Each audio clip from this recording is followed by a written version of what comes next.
Bonjour mesdames et messieurs et bienvenue à vous dans votre émission Ma famille, ma vie. Aujourd'hui, on est le mardi, le 5, c'est ça? Le 6 plutôt, pardon, le 6 juin.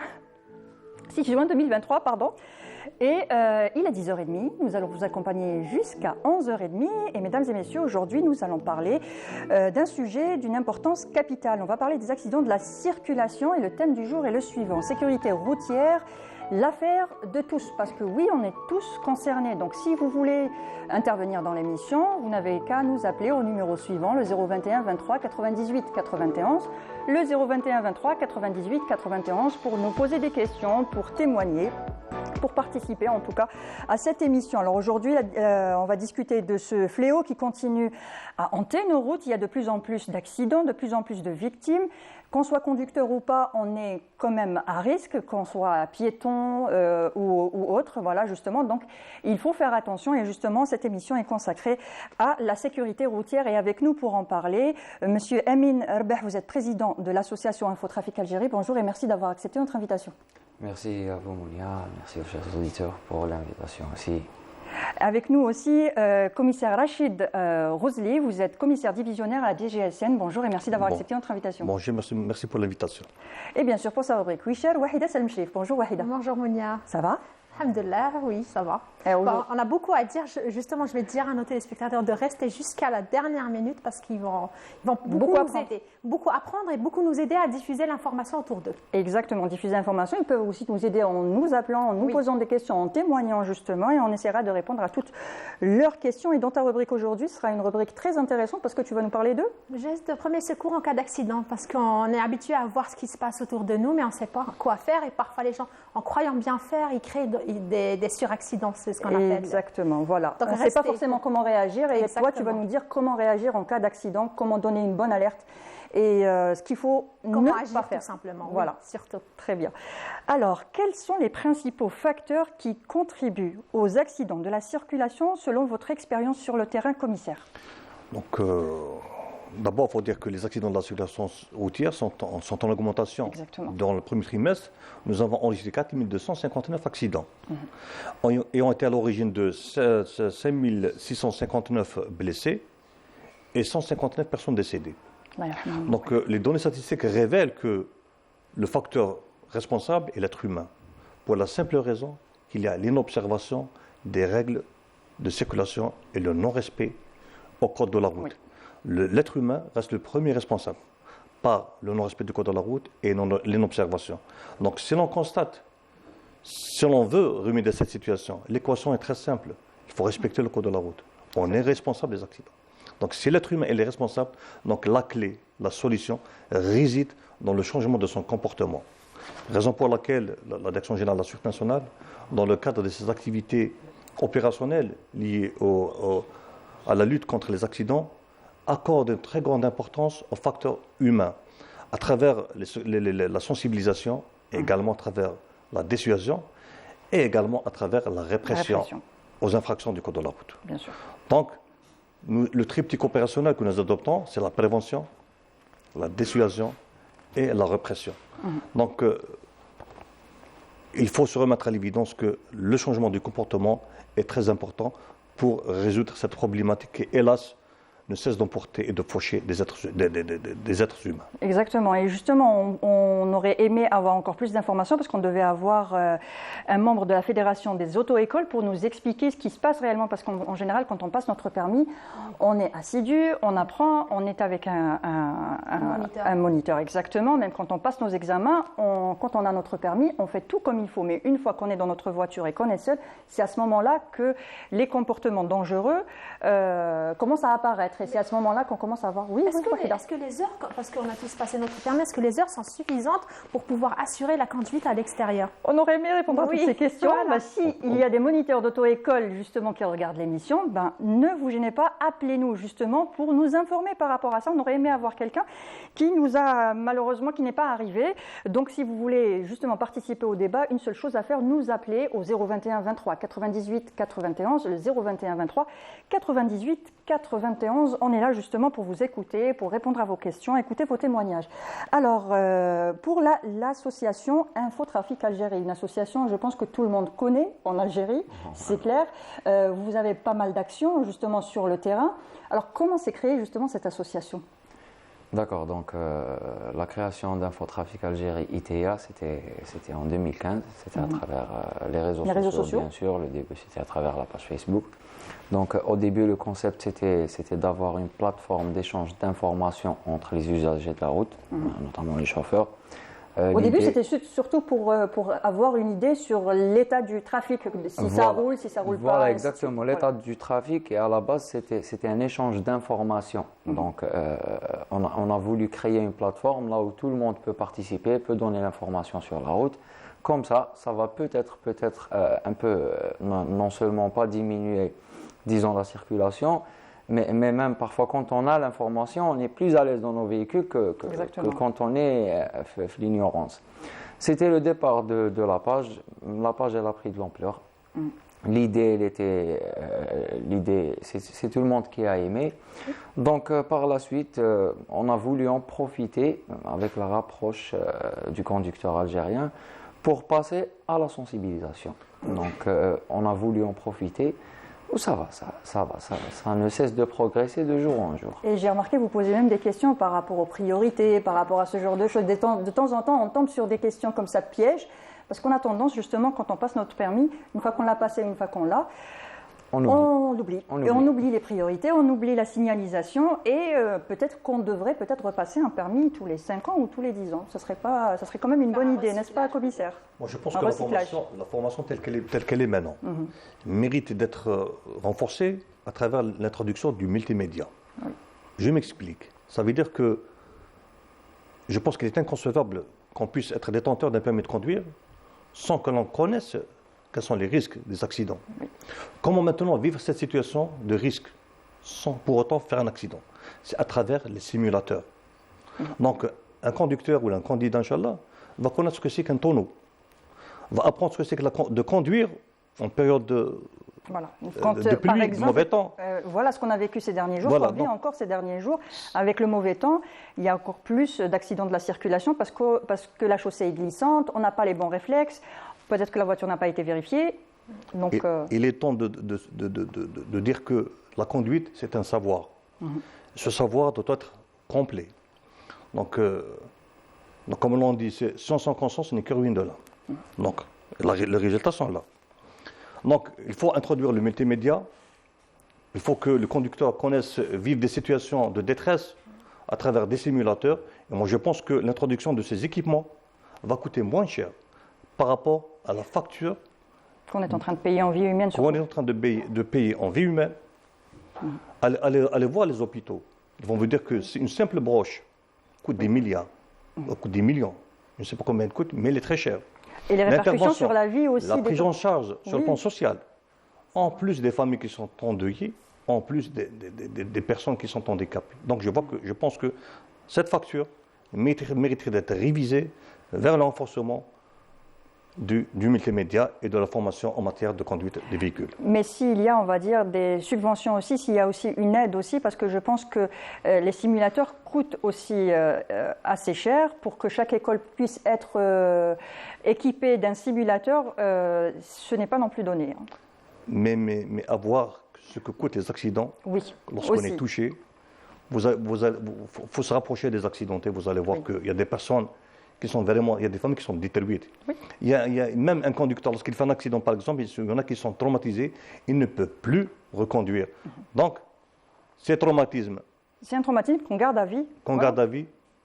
Et dans l'origine, vous allez voir que par exemple les présidents d'associations, ceux qui sont dans le mouvement associatif, sont la plupart d'entre eux actifs dans ce sens parce qu'ils ont été victimes ou au moment de leur famille a été touché. Oui. Donc, on est tous concernés, comme vous l'avez dit tout à l'heure dans votre titre.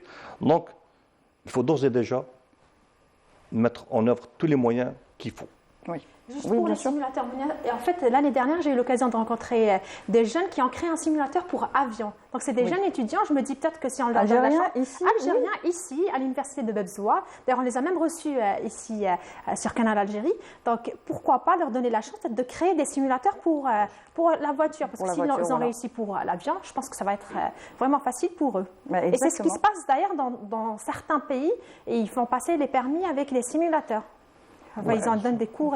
Passer un premier examen avec un simulateur et puis après passer l'examen sur la route, c'est vrai que ça aiderait beaucoup. Et puis avoir un minimum d'informations en tant que des notions de secourisme aussi, parce qu'on est appelé, on n'est pas appelé à avoir un accident, mais assister à un accident, vu qu'il y en a de plus en plus. Donc savoir quoi faire quand on est victime ou quand nous sommes dans une situation pareille ou quand on voit quelqu'un qui est dans cette situation, ce serait bien aussi d'inclure dans la formation le secourisme. Enfin, c'est une proposition, c'est juste une idée comme ça. Ben oui, pourquoi pas. C'est vrai que c'est très important de savoir qu'est-ce qu'il y a lieu de faire parce qu'on peut sauver des vies avec des tout petits gestes. Oui. Alors, monsieur Rebah, qu'est-ce que vous avez remarqué justement cette année, vu qu'il y a encore de plus en plus d'accidents de la circulation? Premièrement, on sait que la période de Ramadan est la période, on va dire, là où il y a encore plus d'accidents de la circulation. C'est notre comportement qui joue sur ça, surtout, parce qu'on ne dort pas le soir, on ne se repose pas suffisamment, et puis on est un petit peu sur les nerfs, soi-disant, parce que là, ça y est. Oui, voilà. Ça c'est pour Ramadan. Moi, ce qu'on a remarqué tout d'abord, c'est la baisse des accidents de moto. Bon, malgré que le nombre reste important, mais il y a déjà un résultat, disons, positif. Je ne sais pas, la DGSN, elle a fait des mains et des pieds, ça fait, disons, 1 année et demie, je crois. Déjà, on a parlé de ça sur un plateau télé. Ils ont mis des mains et des pieds pour faire un stop à ce fléau, comme vous savez. Donc, disons, la période de Ramadan, bon, cette année, je ne dirais pas par rapport à d'autres années, mais ça va. C'était un peu parce que ce fléau, les motos, ils ont pris une augmentation énorme du jour au lendemain. Du jour au lendemain, et puis c'est tout à fait normal. Il n'y a pas de casque, il n'y a pas de permis, il n'y a pas de ça, ceci. Donc ça fait 1 année. On a remarqué qu'en 2023, il y a eu une baisse d'accidents de moto, malgré qu'il y a toujours d'accidents de moto. Ça fait 3 ou 4 jours, je crois. Il y a eu un décès à Saïd Hamden. On a assisté à l'accident El Asarbi Moussid, mais on remarque qu'il y a une baisse. Si on parle du mois de Ramadan, le mois de Ramadan, c'est beaucoup plus la fatigue. C'est la fatigue. Comme vous avez dit, c'est tout le monde qui se réveille tard, on dort tard ou on ne dort pas du tout. Voilà. Tôt, et puis c'est un cumul. Si vous remarquez les 2-3 jours, disons la première semaine, il y a moins d'accidents, mais après ça, après la 2e semaine, la 3e semaine, il y a un cumul. C'est vraiment énorme. Donc, si on dit peut-être que durant le mois de Ramadan, il y a beaucoup plus d'inattention que d'autres choses, d'autres facteurs. Voilà, donc c'est ça. Donc, nous, à travers que ce soit la page Facebook ou à travers l'application, parce qu'on a déjà commencé à utiliser une application, c'est pas la nôtre est en cours d'exécution, mais on a déjà commencé à utiliser une application, ça fait, je crois, 3 ans, on est à 30 000 abonnés déjà. C'est une application radio Touch to Talk, c'est un système talkie-walkie. Donc on a voulu que, au lieu que le conducteur il utilise Facebook et tout, et il écrit un message, pourquoi pas... Au volant, c'est pas très conseillé. Donc on essaye de trouver des solutions. Donc on a mis cette application à l'usage des utilisateurs, des automobilistes plutôt. Ça a commencé à donner une bonne réflexion. Pourquoi? Parce qu'on est passé de la sensibilisation Facebook à la sensibilisation orale. Donc là, le conducteur, il écoute. Parfois, on fait passer des messages et puis on fait un stop, on fait un break. On a même consacré un canal spécial. Il n'est pas dédié au trafic routier, mais sauf il est dédié pour parler du code de la route, pour parler du geste du premier secours. On fait un effort, mais sur plusieurs plateformes. Sauf que il y a un facteur qui est très important, je crois, si on est en train de parler toujours dans ce sens-là, c'est le code de la route. Vous savez, quand on passe le code de la route aujourd'hui, d'ici 3 ans, on retient presque plus rien. Exactement. Donc, on se rappelle des plaques qu'on voit le plus, et puis elles sont, il y en a une dizaine à peu près, où l'inshur aléum, sinon le reste. Voilà, et si je vous dis que le code de la route, c'est une semaine à peu près, et on passe l'examen, c'est à peu près, je crois, 3 ou 4 questions le maximum. C'est pas grand-chose. C'est vrai que personnellement, ce que j'ai vécu moi en passant l'examen, c'était dans une voiture avec l'examinateur. Avec 3 autres personnes. Et on est une file en train de passer cet examen. Il nous montre une fiche avec toutes les plaques et ensuite il choisit au hasard cette plaque. Que veut dire cette plaque? Que veut dire cette plaque? Que veut dire cette plaque? Les priorités, c'est toi qui passes ici, c'est toi qui passes ici, et puis c'est tout. Exactement. En 5 minutes, on va passer l'examen de... On révise pour une semaine. Voilà. Déjà, une semaine, c'est pas suffisant pour un bouquin de code de la route qui est comme ça. Et après ça, on passe l'examen, c'est 2-3 questions max. Voilà. C'est tout à fait normal. Oui. On a tous passé notre permis de conduire.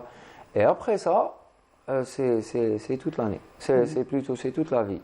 Oui. Donc, comment on arrive à retenir les plaques parfois, on tombe dans des gens qui n'oublient même pas que dans un rond-point, la priorité, c'est à gauche, c'est à droite, c'est la moindre des choses. Et c'est des gens qui conduisent... Ce que j'ai remarqué, c'est la priorité à celui qui arrive à la prendre. Voilà.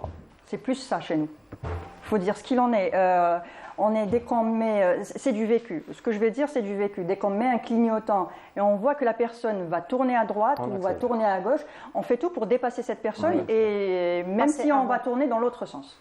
C'est un comportement qu'il faut changer, justement. Et comment faire pour changer ce comportement, justement? Et en sensibilisant, comme vous l'avez dit, en informant, avec la répression aussi. Et la saison estivale est à nos portes. On y est, on est au mois de juin. Et on sait très bien que pendant la saison estivale, il y a eu une augmentation des accidents de la circulation, accidents de la route. Oui. Alors, est-ce que, justement, vous avez mis en place un dispositif sécuritaire? Tout à fait. Donc, en matière à l'occasion de la saison estivale, donc la Direction générale de la Sûreté nationale a mobilisé tous les moyens humains et matériels dont elle dispose. Nous avons mis en place un dispositif sécuritaire qui répond à tous les besoins du citoyen. C'est des dispositifs sécuritaires basés sur le retour d'expérience par rapport aux années précédentes. Donc, ce retour d'expérience révèle qu'à chaque fois, les dispositifs doivent être répartis de manière à répondre aux besoins. Donc, on sait pertinemment qu'il y aura une grande mobilité des citoyens.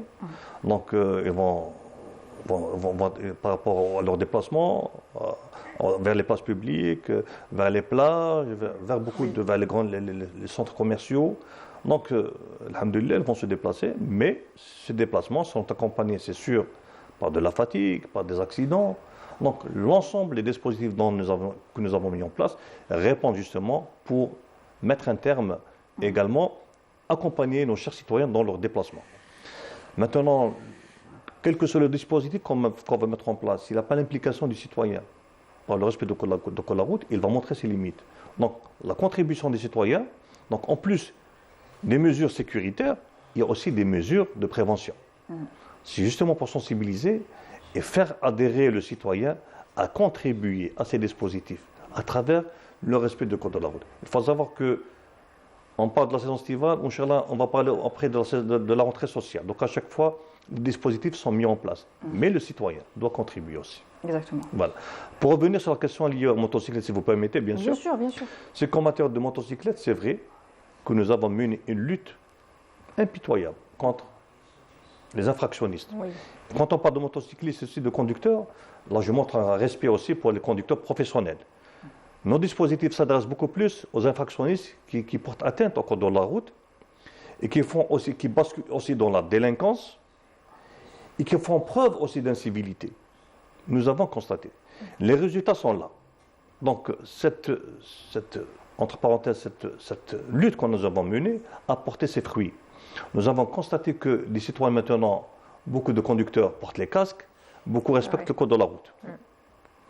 Donc l'action répressive va montrer ses fruits, mais elle doit s'inscrire dans le temps à travers l'éducation, Inch'Allah, que nous avons pu apporter à ces conducteurs infractionnistes.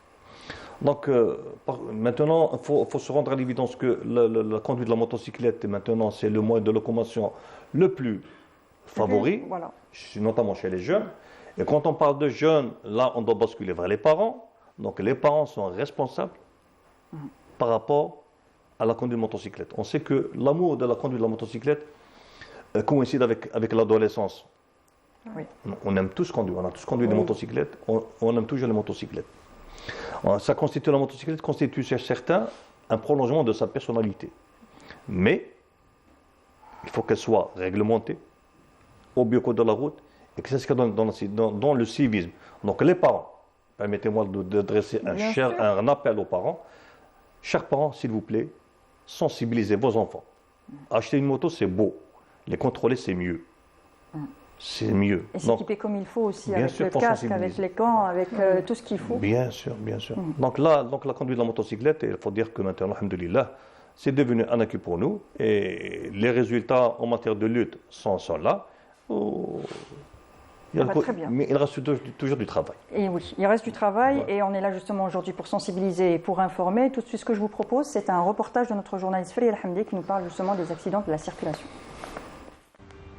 Les accidents de la circulation en Algérie n'en finissent pas d'apporter leur lot de drames et de désolation et endeuillent au quotidien nos foyers sur la route. Chaque prise de liberté avec règles, chaque comportement à risque peut mettre en péril votre vie, celle de vos passagers et celle des autres usagers de la route. Vitesse, fatigue et téléphone au volant sont les principales causes d'accidents. لانه اللي كان مورانا ارقد كسا دخل فينا من الريار دخل فينا وتقدر تسمى وسلامات على كل حال. كاين خطرات وين يكون تهور من يكون في الروطار كذا داخل في الروطار تاع الوقت وكذا ومنها يكون تهور كذا كاين ناس هكا تقول لها باللي زعما نقص من السرعه تاعك ونقص من السمو الحمد لله زعما من عيد راني فواياجي زعما ما صرايت هكا. Ils sont plus de 4000 Algériens à être tués dans des accidents routiers et des dizaines de milliers d'autres à en être blessés, certains devenant des handicapés à vie, et des pertes économiques avoisinant les 100 milliards de dinars. تكون عندك عقلانية قبل ما تخمم دير حاجة والله تمشي بسرعة فائقة لازم تخمم على روحك بريميرمون الحاجة الأولى وعلى الناس اللي راهي ماشية معاك. لا راك هاز 50 عبد ريسبونسابل عند ربي وفي الطريق. Par ailleurs, l'état des routes est aussi un facteur d'insécurité routière, aussi l'âge du conducteur et l'état de véhicule.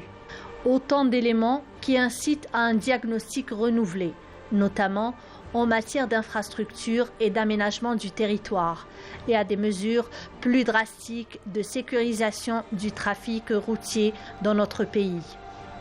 Chaque fois nous نقولوا حنايا على واحد باللي صرات un accident ولا كذا ولا كذا يقول لك c'est la malformation. Non, c'est pas la formation. Un candidat qui يكون عند l'auto-école والauto-école هذا يعلموا le code en bonne et en forme ومن بعد يعاود يخرج هو يقري le stop ولا يحرق le feu rouge. Les causes de ces accidents enregistrés par les chauffeurs de bus, de voyageurs et de taxis sont l'excès de vitesse, le dépassement dangereux et la négligence des chauffeurs. Les services de la Sûreté nationale sont mobilisés contre un ennemi invisible qui fait chaque semaine un carnage routier. La vitesse sur les routes est la principale cause des accidents en Algérie. Des campagnes de sensibilisation et des contrôles routiers sont des moyens de lutte adéquats, alors que le plan national de formation destiné aux auto-écoles sera enrichi pour améliorer la formation des conducteurs, notamment professionnels. Améliorer la formation, mais aussi surveiller aussi, parce que le comportement après, c'est tout à chacun. C'est soit je respecte le code de la route et je roule tranquillement, comme il faut et comme il se doit, soit je vais faire ce que je vois dans les films. Et c'est ce qui se passe en général. Et quelles sont justement les principales erreurs ou mauvaises habitudes de conduite que vous observez, que ce soit chez les novices ou chez les plus confirmés, on va dire, les conducteurs en général? Vous savez que des fois on a constaté que parce que des fois, on pose des questions à une personne qui vient de faire un accident, et ben, des fois, même la personne, elle est étonnée qu'elle soit l'objet d'un accident. Pour la simple raison, dès lors qu'on monte dans un véhicule, il y a des personnes qui changent. Maintenant, il faut savoir que la conduite nécessite la mobilisation de toutes les fonctions cognitives. Exactement. Donc, il met de la musique, il parle au téléphone. Maintenant, plus grave encore, maintenant, on est en train de voir des jeunes, des adultes aussi, qui envoient des textos en conduisant. Mais c'est pas normal. C'est impossible. On ne peut pas regarder un écran et regarder la route en même temps. L'être humain, on dit qu'il n'y a que la femme qui peut faire beaucoup de choses en même temps. Même pour la femme, même en volant, elle doit s'arrêter. Exactement. Donc, avec tous mes respects aux femmes, bien sûr. Donc, et les femmes font moins d'accidents, bien sûr. J'allais vous dire. Si on a les statistiques, voilà, je reviens sur les femmes. Mais justement, parce qu'à chaque fois, on dit, oui, attention, femme au volant, bon, on dit l'expression, c'est l'expression la plus connue, femme au volant, mort retournant. Non, c'est pas vrai. Ce n'est pas vrai. Ce n'est pas vrai, elles font moins d'accidents. Voilà. C'est les chiffres qui le disent. C'est les chiffres qui le disent. Très bien, merci. Maintenant, pour les textos, il ne faut pas envoyer les textos. On ne peut pas conduire et envoyer des textos. On peut aller en prison. On peut tuer. C'est vrai. On peut être détruit à vie, même si on ne va pas en prison. Le fait de tuer quelqu'un, dans une personne handicapée. Subhanallah al-Azim, donc, il ne faut pas penser à soi, il faut penser aux autres. Donc, c'est une fraction de seconde. Un accident, ça arrive très vite. Exactement. Le temps d'envoyer un texto, on peut passer de l'autre côté. Et donc, c'est toute la vie qui bascule.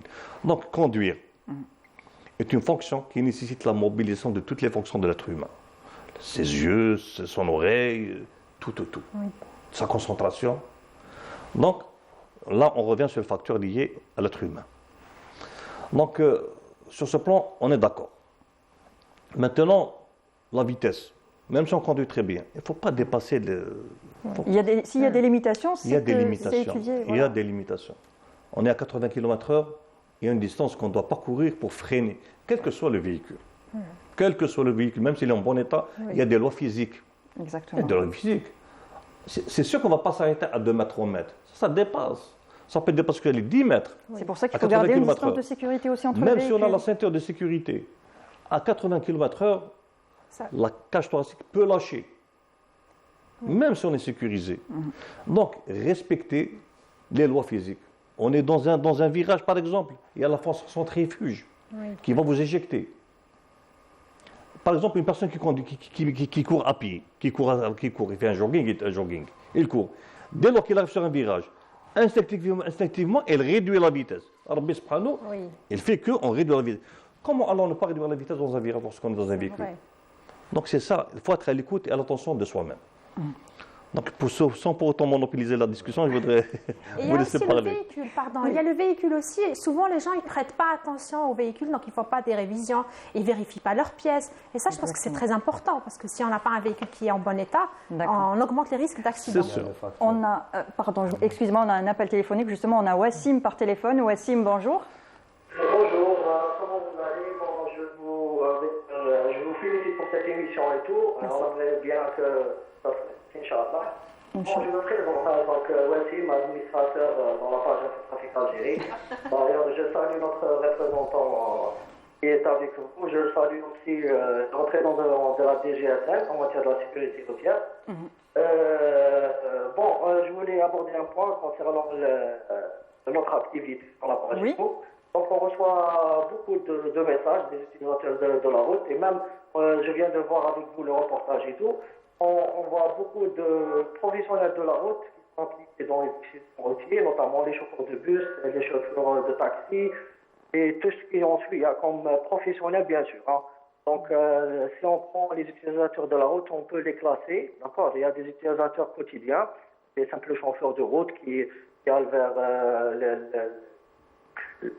les travaux et tout, donc et tout. Il y a des chauffeurs qui utilisent tout le temps la route, d'accord. Et malheureusement, on voit ces chauffeurs professionnels et tout s'impliquer autant dans des accidents mortels que d'autres, d'accord. Bon, pour les chauffeurs quotidiens, ils partent soit en voyage, donc et on conduit une fois généralement qui est calme, ou ils partent au travail.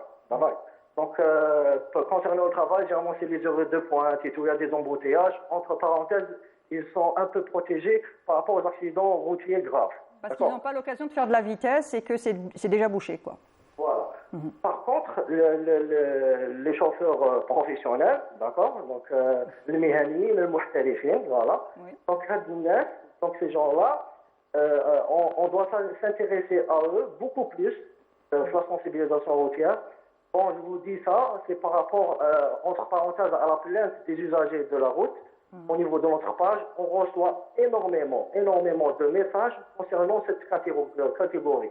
Malheureusement, chez nous, on ne pourra pas passer tous ces dépassements via la page et les réseaux sociaux. On ne peut pas polluer l'espace réseau social par ces agissements. Oui. Mais on aimerait bien crier et alerter ces gens-là, ces professionnels et même les autorités par rapport à ces conducteurs et essayer d'être, premièrement, comme il a dit monsieur le représentant de la DGSN, essayer de les sensibiliser et même d'aller plus loin avec eux pour le contrôle de leur véhicule, ainsi de suite.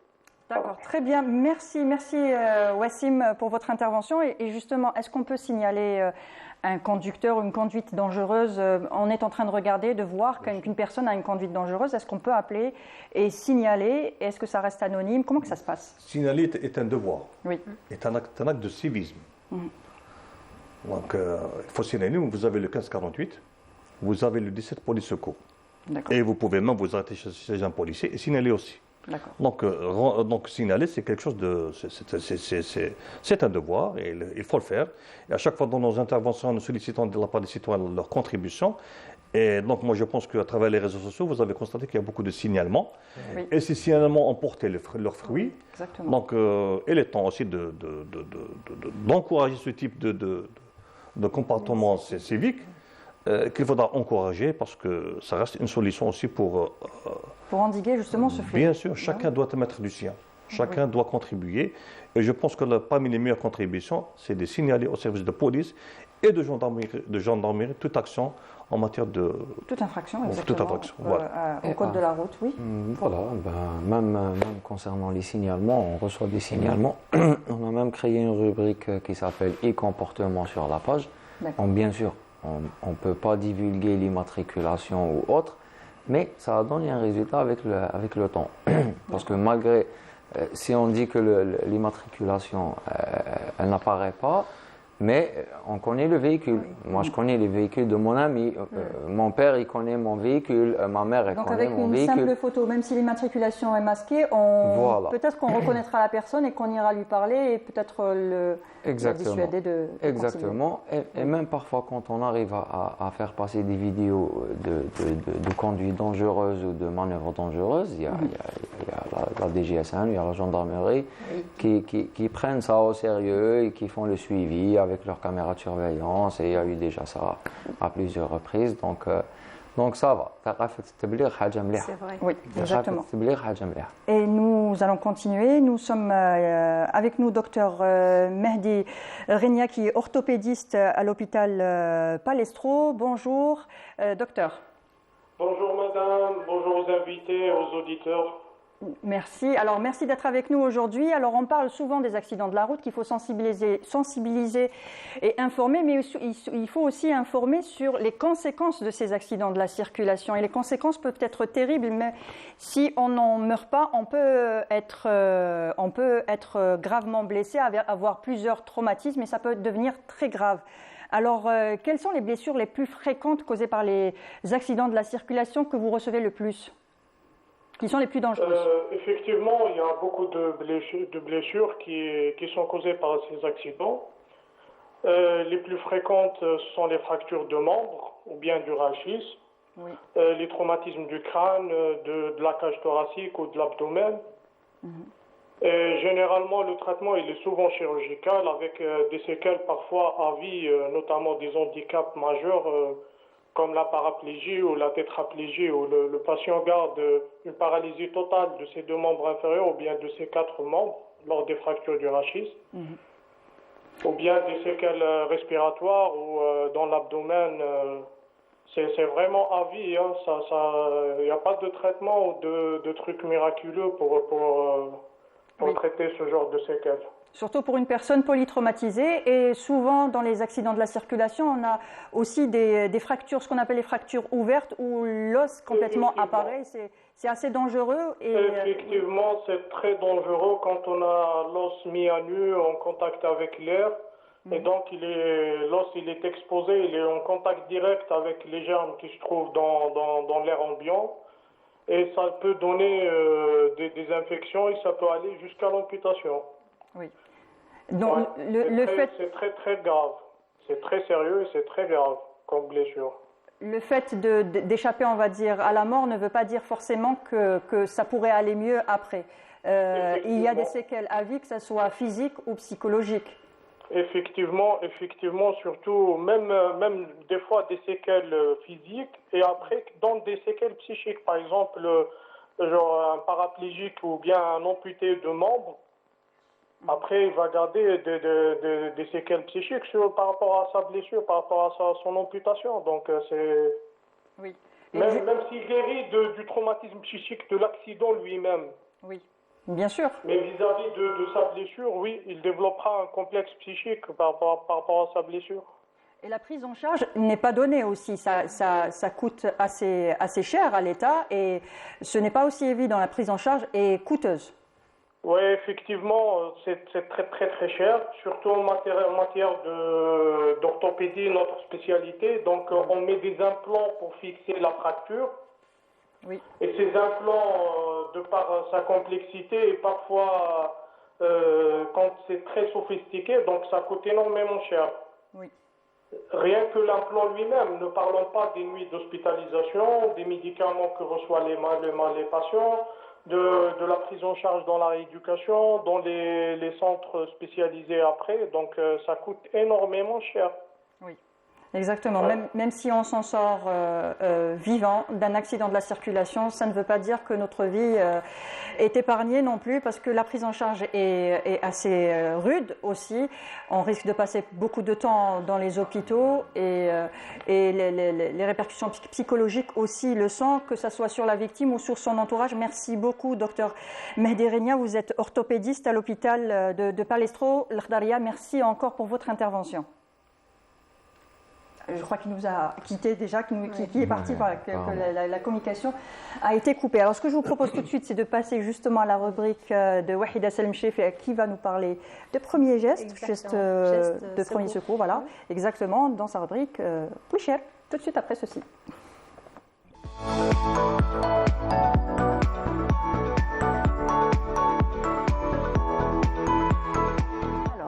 Les gestes de premier secours. Donc, on a tous été témoins d'un accident de route, on l'a vu, mais quel est le premier truc qu'on regarde quand on voit un accident de route?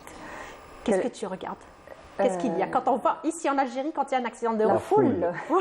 Exactement, la foule. Donc, je commence ma rubrique par dire aux personnes qui n'ont pas des notions en gestes de premier secours, tracez votre chemin, continuez, ne vous arrêtez pas. Vous n'allez pas pouvoir aider la personne. Je les appelle victimes, les personnes qui ont fait des accidents. Vous allez peut-être encore rajouter d'autres accidents. Vous allez comprendre pourquoi je suis en train de vous demander de tracer votre route. Donc, une fois que... Peut-être signaler. J'y arrive. Signaler, vous avez vu tout à l'heure ce qu'il a dit, monsieur, c'est qu'il faut faire très attention par rapport au mobile. J'y arrive justement. Signaler, vous gardez ça dans un petit, garde ça dans un coin de ta tête. Alors, on commence par les personnes qui ont cette notion de geste premier secours. Qu'est-ce qu'on doit faire quand on a reçu une petite formation de premier secours? Qu'est-ce qu'on doit faire? D'abord, on doit s'arrêter. Comment s'arrêter? C'est remarqué souvent, les personnes s'arrêtent juste après l'accident. Alors que là, c'est une erreur parce qu'on risque peut-être que les... On doit se faire sécuriser tout d'abord. Exactement. Un bon secouriste, une personne qui a une petite notion de secourisme, doit d'abord se sécuriser elle-même, ensuite pour pouvoir aider les victimes. Donc, qu'est-ce qu'elle va faire? Si on se gare après l'accident, qu'est-ce qui va se passer? S'il y a d'autres véhicules qui arrivent, qui ne voient pas l'accident, ils risquent de l'heurter. D'accord. Donc, on dépasse l'accident et on se gare. Exactement. Okay. On se gare. Si on a d'autres membres de notre famille avec nous dans la voiture, on les fait sortir et on saute la balise, sait-on jamais, pour les sécuriser. Je mets mon gilet, on a tous des gilets dans nos véhicules, et on a le petit triangle qu'on utilise rarement, qu'on n'utilise pas du tout. Parce que, est-ce que vous avez vu un accident juste après, il y a un triangle, c'est très rare. Pas un accident, mais quand on est en panne, on pense à le... On y pense uniquement quand on est en panne. Exactement. Mais quand on a un accident, il faut vraiment le mettre pour avertir les autres véhicules quand ils arrivent. Ils vont ralentir et dévier l'accident. Ça, c'est le premier truc. C'est bon, je me suis sécurisée, je sors. Le premier truc que je dois faire, je ne vais pas courir. D'abord, je vérifie les lieux.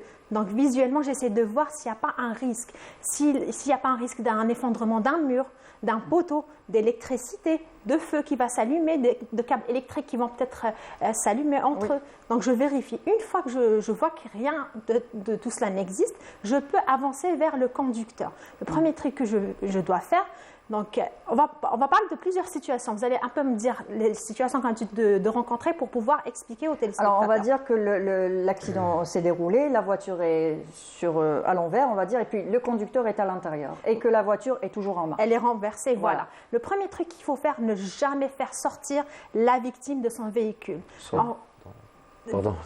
Allez-y. Sauf dans le cas où il y a une urgence de faire sortir la personne. Il y a un risque de suraccident, un risque d'incendie ou autre. Donc sinon, on ne touche pas à la personne. Voilà, s'il n'y a aucun risque, rappelez-vous ce que j'ai dit au début, je vérifie d'abord le lieu. S'il est sécurisé, il ne faut jamais faire sortir la victime parce que vous allez pouvoir voir que si on va dans les hôpitaux, vous allez voir que les personnes qui ont fait un accident, ils ont eu un suraccident parce qu'ils ont été mal tirés. On veut aider les gens, donc du coup on le tire avec toutes nos forces, on peut peut-être le fracturer. Oui. On va essayer peut-être... On ne sait pas dans quel état il est à l'intérieur de la voiture, si son pied est coincé sous une pédale ou sous quelque chose qui s'est tordu, donc, ou une main ou autre chose. J'ai eu l'expérience personnelle, j'ai vécu ça. J'ai vécu quand on faisait l'assistance, donc on est arrivé sur les lieux après, je crois, 15 secondes après l'accident. C'était un accident de moto, c'était 2 jeunes. Le premier, j'ai vu, en arrivant que son état il était un peu acceptable. Donc je me suis dirigé vers le deuxième. Le deuxième, il était allongé au bon milieu de la balise. Enfin, quand je suis arrivé, j'ai déposé ma trousse de secours.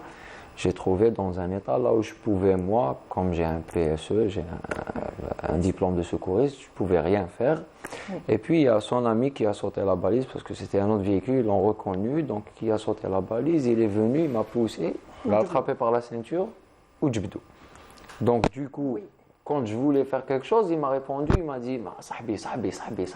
Oui, mais à ce moment-là, c'est les sentiments qui jouent. Oui, ça a failli dégénérer. D'ailleurs, heureusement qu'il y avait la gendarmerie sur place. Quand j'ai voulu intervenir, il a sauté sur moi et tout. Donc il y a eu une c'est suite. Tout le temps comme ça. Mais c'était ça. Après, je rajoute juste en parenthèse, quand on l'a amené à l'hôpital, le jeune il est décédé, il avait les poumons décalés, le pancréas a explosé et le bassin éclaté. Donc pourquoi C'était quoi l'utilité de faire tout ça? Parce qu'on n'est pas. Il n'y avait plus rien à faire. Même les pompiers, quand ils sont venus, ils ont utilisé un matériel énorme pour le soulever. Et il a perdu la vie, hélas, à l'hôpital. Donc, il faut passer ce message aux gens. Oui.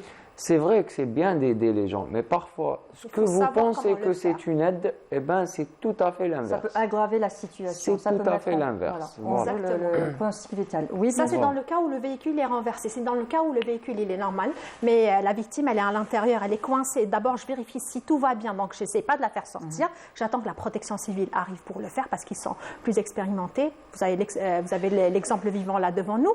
Si la victime, elle est consciente par elle-même, elle peut sortir. D'abord, ce que je peux faire, moi, éteindre le moteur. Déjà, par sécurité, il faut toujours éteindre le moteur. Parce que parfois, quand on fait un accident, on ne se rend pas compte, on le laisse tourner et puis on augmente des risques. Donc, j'éteins le moteur, j'enlève la clé et je la laisse sur le tableau de bord pour qu'elle soit visible. Une fois que la victime, elle peut descendre par elle-même, donc elle descend, je vais un peu l'éloigner de son véhicule, je la laisse, il peut s'asseoir, parce que parfois ils sortent, avec le choc, qu'est-ce qu'ils font? Ils sortent du véhicule, ensuite ils s'effondrent. D'accord. Donc si la personne, elle garde conscience, je la laisse s'asseoir, ne jamais, au grand jamais, qu'est-ce qu'on ne doit pas faire? On ne donne pas d'eau, on ne met pas de parfum, on ne donne pas à manger, quoi que ce soit. On ne donne rien aux victimes. À la limite, on peut lui donner se rincer le visage. Pourquoi je ne donne pas d'eau? Tout simplement parce que quand on a l'impression qu'elle est consciente, mais peut-être qu'elle a des séquelles à l'intérieur. Oui, peut-être qu'on va le faire évacuer, il aurait besoin d'une opération en urgence, mais s'il a bu de l'eau, ça ne serait pas possible, ça va te retarder et ça peut s'aggraver. Même pour de l'hémorragie, si la personne a une hémorragie, donc de l'eau, ça va provoquer encore plus l'hémorragie. Exactement. Pour les parfums, les déodorants, moi-même j'ai vécu une personne qui a mis un déodorant que personne ne supporte déjà, mis à part la personne qui l'utilise, elle supporte cette odeur. Donc vous imaginez, vous mettez de l'alcool en pchit sur le visage de quelqu'un et la personne, elle était asthmatique, elle a commencé par avoir une crise respiratoire. Et là, c'est la panique. Ça peut compliquer la situation. Voilà. Donc ça, c'est dans le cas où la personne, elle est consciente. Une fois qu'elle est consciente, elle sort, on s'est dit, on ne lui met pas de parfum, pas d'eau. Si elle est inconsciente, qu'est-ce que je dois faire? Je signale. J'y arrive, au signalement, j'y arrive. Donc, on doit d'abord prendre soin de la victime pour pouvoir transmettre les informations. Voilà. Tu as vu, Mouna, tu agis comme voilà, tu agis comme la majorité. Voilà. Non, mais ça se passe comme ça réellement sur le terrain, c'est comme ça.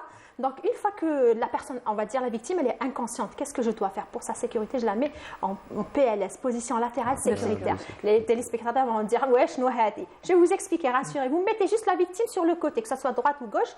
Le plus important, c'est qu'elle soit mise sur son côté, en cas où elle va vomir ou quelque chose dans le genre, donc elle va pouvoir le refouler normalement, elle ne va pas s'étouffer avec, tout simplement. Et je garde un œil sur la personne, sur la victime. Une fois que j'ai bien pris soin de ma victime, dans le cas... Voilà, c'est ça. Position latérale de sécurité. Exactement. Donc, si je ne saurais pas la faire comme ça, je le mets directement sur le côté. Je ne me prends pas la tête. Quelle est la main? Où elle va partir de ce côté-là? Voilà. Mettez sur le côté. Moi, je dis tout le temps ça. Deuxième point très important que vous avez abordé, c'est quand on a plusieurs victimes. Parfois, on ne sait pas quoi faire. Il a dit avec ma trousse de secours, j'ai été voir. Donc, généralement, c'est le plus urgent. Donc, le plus grave, si on peut dire ça comme ça. Les personnes qui saignent, les personnes qui sont en arrêt cardiaque. Donc, c'est eux les priorités. Donc, une fois que j'ai fait tout ça, je prends mon téléphone et j'alerte. D'accord. L'alerte, je suppose que vous-même, vous souffrez de ça. Très important. Elle est très importante. Une bonne alerte, c'est sauver une vie. Oui. Je le dis et je le redis. Pour les personnes à qui j'ai demandé de tracer leur chemin, qu'est-ce qu'ils vont faire? Ils peuvent s'arrêter plus loin, prendre leur téléphone et alerter, appeler. Ça dépend. Soit vous appelez la police, soit la protection civile ou la gendarmerie. Mais quelle est l'alerte justement? Comment faire une bonne alerte pour donner les bonnes informations pour qu'on ne se trompe pas de route, pour qu'on se trompe pas... Le plus important, pardon, je m'excuse, le plus important, c'est le positionnement de l'accident. Voilà. On vit ça chaque jour. Sur l'application, on vit ça chaque jour. On est dans l'obligation d'appeler après, je crois que l'accident, une dizaine de personnes. Ils commencent à appeler. Oui. On appelle après eux et on arrive à faire intervenir les autorités avant eux. Pourquoi?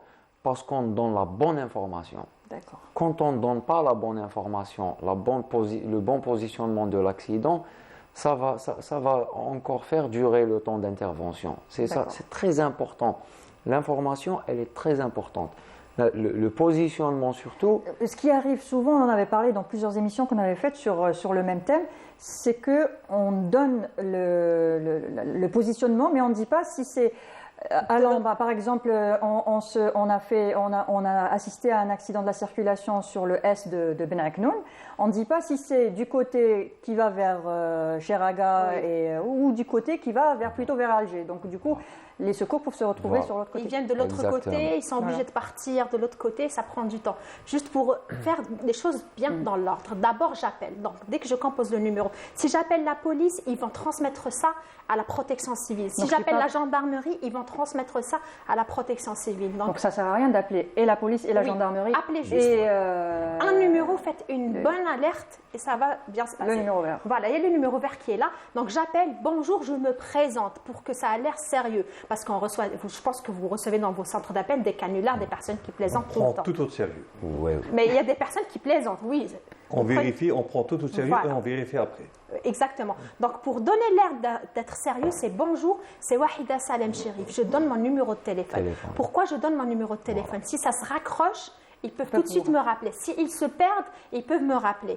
Par exemple, s'ils viennent et j'ai oublié de donner une place précise, donc ils vont me rappeler. Donc le sauveteur, c'est le contact qu'il y a sur place, que les secours peuvent rappeler en cas de... Voilà, même si vous êtes dans un endroit là où il y a une mauvaise couverture et par un miracle, vous arrivez à avoir la protection civile par un seul appel. Vous donnez le numéro de téléphone, parce que c'est grâce au numéro de téléphone qu'ils vont vous rappeler, ils vont essayer de vous rappeler à plusieurs reprises, donc c'est très important. Donc une fois que je me suis présentée, j'ai donné mon numéro de téléphone, je dis voilà les victimes, qu'est-ce qu'il y a? S'il y a un homme, je dis un homme de tel âge, une femme de tel âge, le monsieur, il a l'air d'être bien, il est juste en panique ou on l'a fait asseoir, je dis qu'est-ce que j'ai fait aussi? La dame, peut-être qu'elle saigne un peu, j'ai fait ceci, cela.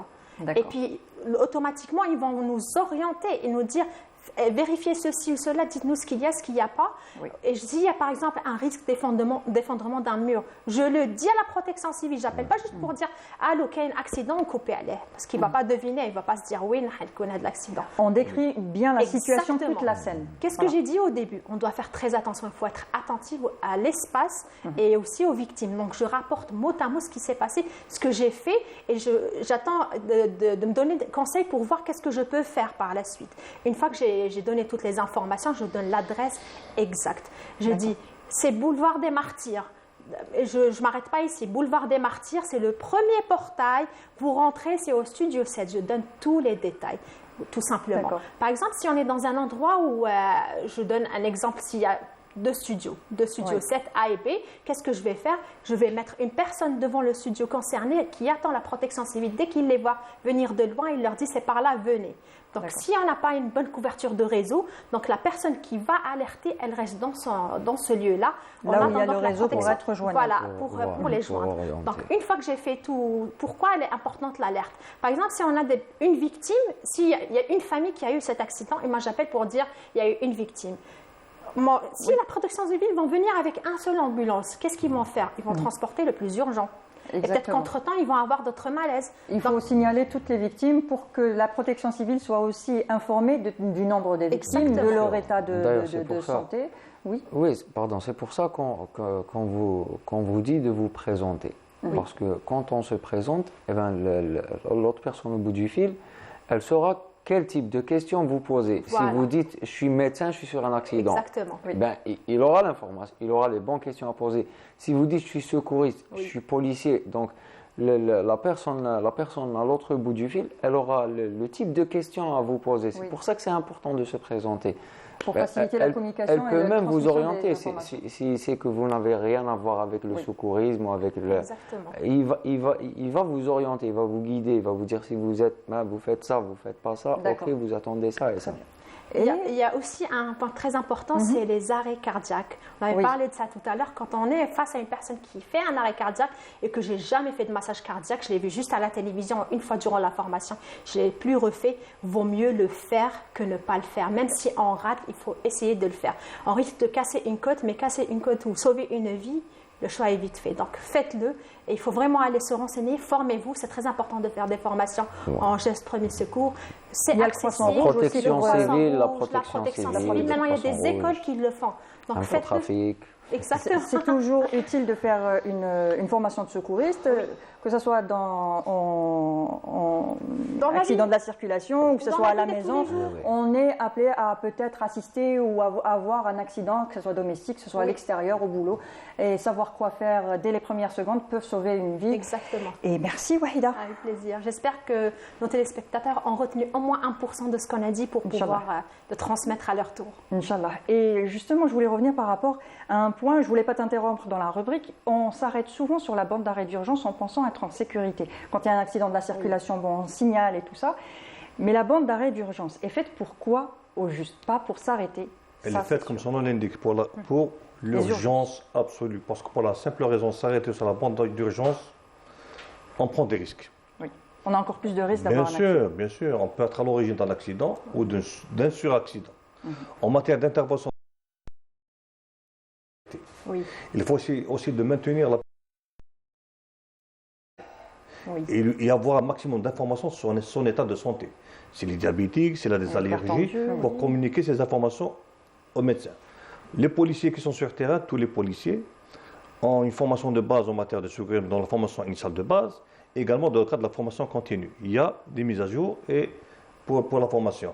Donc, ce qui gêne beaucoup dans un accident de la circulation routière, comme l'a dit notre sœur, c'est que les curieux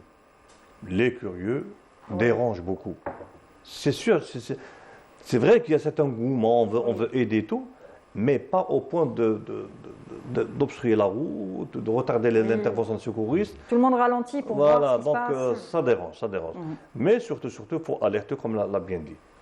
Voilà, dans l'ensemble. Exactement. Je crois qu'on a un appel téléphonique, n'est-ce pas? Oui, on a un appel téléphonique. Ourida, c'est ça, Ourida qui nous appelle. Ourida, bonjour. Bonjour, madame. Ça va, vous allez bien? Ça va, Bon, c'est une excellente émission parce que sincèrement, quand on est au volant, on passe notre temps à nous dire on a des fous sur la route. C'est juste pour ne pas tarder. J'ai juste quelque chose, quelques remarques. Oui, bien sûr. Il y a des choses qui quand on roule quand on conduit, j'ai remarqué la première chose, c'est quand les gens s'engagent dans les bretelles. La vitesse est limitée et très souvent les gens s'engagent à une vitesse telle qu'à la sortie ou à l'entrée, ils vous rentrent presque dedans. Oui. Ça c'est un. La deuxième chose, madame, c'est les clignotants. Les gens, quand ils démarrent, pour lui, quand il met le clignotant, pour lui, c'est une priorité. Oui. Or, c'est juste un signalement. Voilà. Et c'est vraiment, ça crée parfois des risques énormes. La troisième chose, c'est les zigzags entre les voitures. Les gens qui vont de droite à gauche, de droite à gauche, de droite à gauche, ils vous rendent dingue, vous ne comprenez rien du tout. Et l'autre chose aussi, c'est les téléphones au volant. Les gens qui conduisent, mais leurs yeux sont sur le téléphone, c'est pas des textos, ils s'amusent au téléphone avec des jeux et des trucs. Et puis les motos. Et puis parfois je vois un espace énorme sur la droite. Ils peuvent rouler à l'aise comme ils veulent. Ils se mettent à zigzaguer, ils vous passent à côté de l'oreille, ils vous font sursauter au volant. Vous êtes en train de conduire, vous sautez. Oui, voilà. C'est vrai. Donc je ne sais pas si ça peut aider, mais sincèrement, surtout sur les bretelles, c'est infernal. Voilà. Ça m'est arrivé la dernière fois où on m'a raté d'une fraction de seconde. Voilà. Merci en tout cas Aureda pour votre intervention. Merci pour toutes ces remarques. En tout cas, merci encore une fois. C'est vrai que le comportement des conducteurs n'est pas toujours correct, on va dire. C'est déjà pratiquement la fin de l'émission. Je vous laisse un mot. J'aurais aimé vous poser d'autres questions, mais je pense qu'on va refaire une autre émission pendant l'été, parce qu'il faudra en parler aussi pendant la saison estivale. C'est là où il y a encore plus d'accidents de la circulation. Donc un dernier mot, commissaire, s'il vous plaît. Donc respecter le code de la route. On est à l'approche de la saison estivale, donc il faut éviter de conduire dans longue distance. Il faut se reposer. Il faut éviter la fatigue au volant. Il faut dire que maintenant, si on a sommeil, il faut dormir. Il ne faut pas essayer de conduire tout en ayant le besoin de dormir. Le sommeil, c'est une dette. Il ne faut pas la payer au volant. Exactement. Voilà. Merci. Voilà, je dis alors, soyez responsables beaucoup plus. Un moment d'accident est vite arrivé, surtout, un moment d'accident, c'est vraiment... C'est terrible. On peut pas l'expliquer, on peut pas le dessiner, on peut pas. C'est juste que, en plus, je dis que l'association Infotrafic Algérie est au service des conducteurs et des citoyens. Et des piétons aussi, on n'a pas parlé de piétons. Que ce soit à travers la page, à travers la messagerie de la page, à travers le numéro de téléphone, ou à travers l'application. Très bien, merci encore. Alors, Amin Erbah, vous êtes président de l'association Infotrafic Algérie, merci pour votre intervention. Le commissaire Rachid Rosli, vous êtes commissaire divisionnaire à la DGSN, merci encore pour votre participation. Wahida, merci pour tous ces conseils. Avec plaisir. Merci beaucoup. On se donne rendez-vous demain, toujours même chaîne, même heure, 10h30, toujours en direct. Et voilà, faites attention à vous, faites attention, même si vous n'êtes pas conducteur, quand vous traversez, faites attention, regardez bien. Et puis à demain, Inch'Allah.